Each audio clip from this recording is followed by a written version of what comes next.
Thank you, Mr. Chairman. So President Trump has deployed the National Guard and then the U.S. Marines to Los Angeles over the objections of state and local officials, saying that the troops are needed to support immigration detention operations that are being carried out by ICE.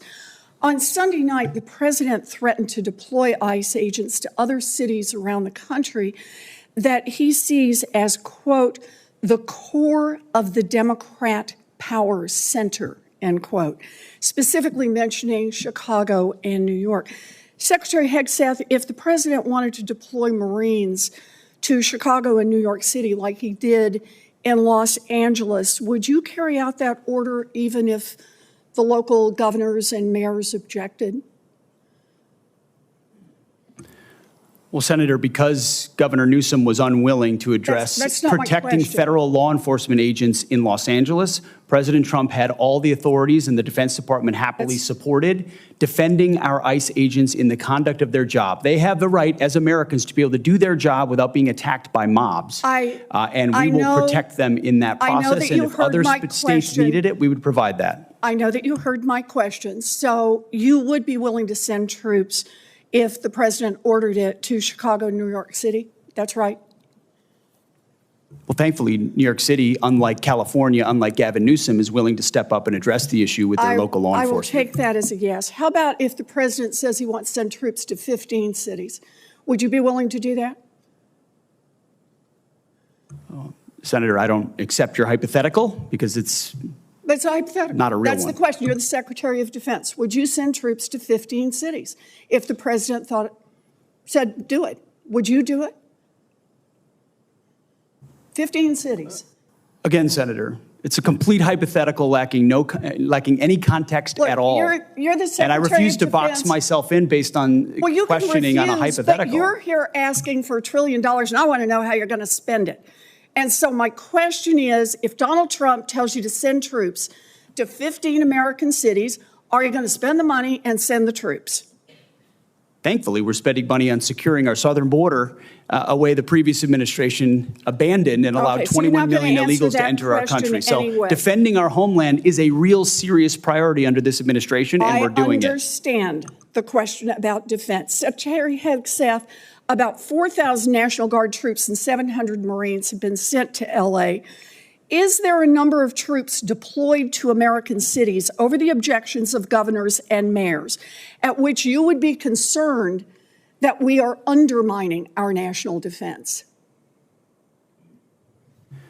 Senator, we've spent 2 decades guarding other people's borders. We think at the Defense Department it's about time we shore up ours. So that's my question. Is there a number at which sending those troops to Los Angeles or Chicago or New York starts to undermine our ability to defend ourselves around the globe? Is there a number?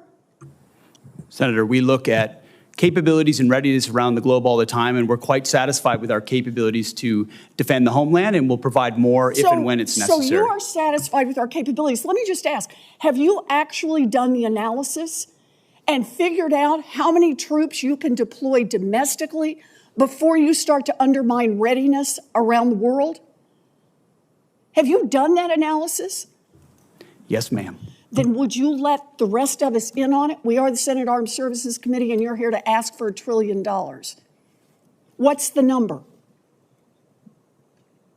We've got contingencies and plans for any number of capabilities should governors be unable, as Gavin Newsom has been, to actually secure his own federal agents in their cities. How many troops can you deploy domestically before you start to cut into our readiness internationally?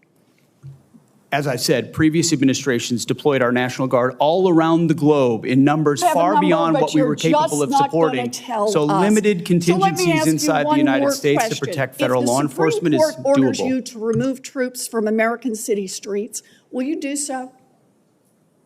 Can you repeat the question, please? Yes. If the Supreme Court orders you to remove troops from American cities, will you do so?